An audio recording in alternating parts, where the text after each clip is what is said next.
Big love, much respect. We are going in on the Enneagram and discussing integration and disintegration.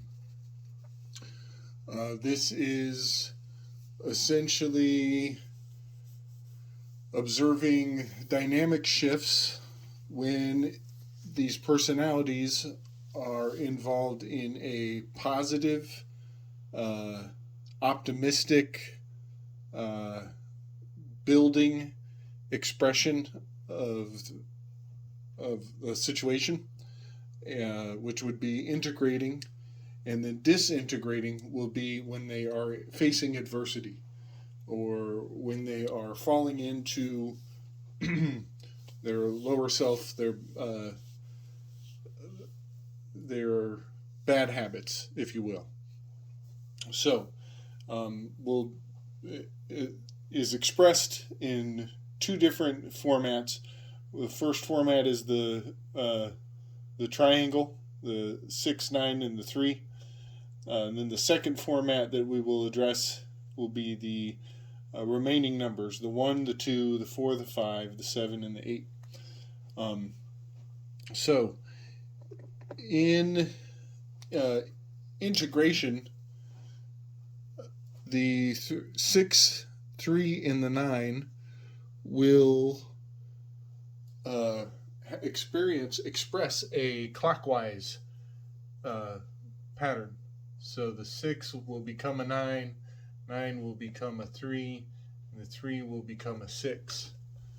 Um, and now, when I say become, I should say will lean into their personality traits or relate heavily towards uh, characters that give these features. So the 3 will uh, find a 6, will gravitate to a 6, will start to choose decisions in the context of the mentality of a 6 during integration. And then disintegration, you just flip these arrows in reverse, and the whole thing goes counterclockwise, which is an easy way to remember it. The disintegration, you will fall backwards in the opposite direction of the clock onto the essentially a something of a, you can think of it as your childhood self, your younger days, your pre-wounding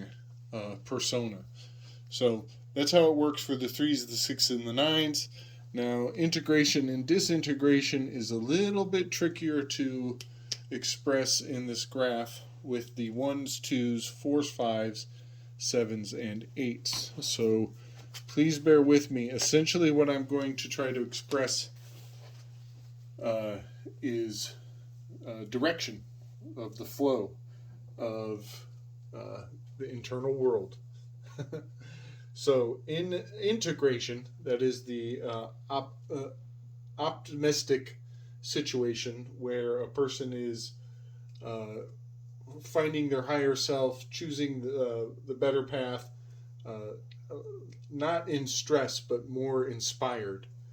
Um, this is not easy to show, but we will start with the 1s, move into a 7. So it goes this direction, and then the 7s move into the 5, meaning it goes this direction.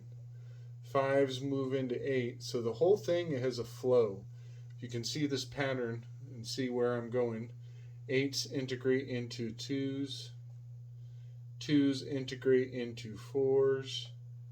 And 4s bounce up to the 1s. So that is the pattern of integration. And you will notice it has uh, a bit of uh, a lifting going on. And disintegration, when things become pessimistic, you would essentially reverse all the arrows I just made. So let's try to do that.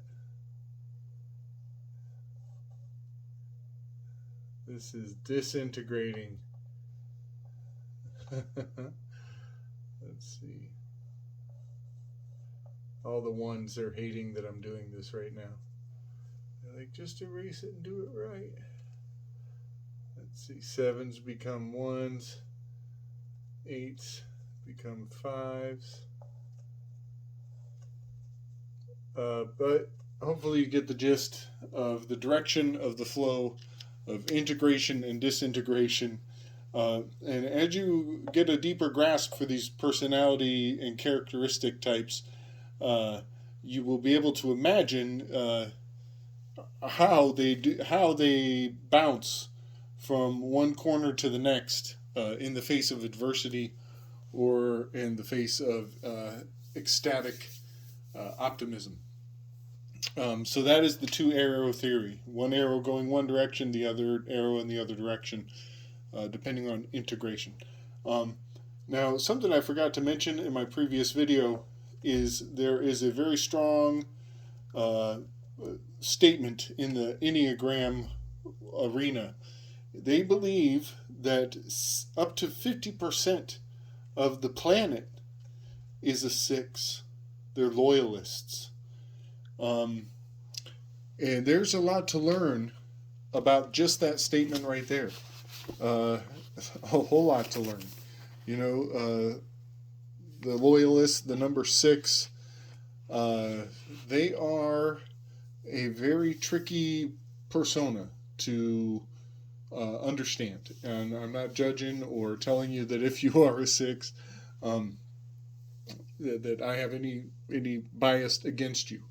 But I think that it has a lot of, like I said, predictive value. A lot of explanation can be gleaned from understanding that loyalists, whose shadow is fear, they are the center of the fear spectrum here. They are going to deny their fear, and that makes up 50% of the world.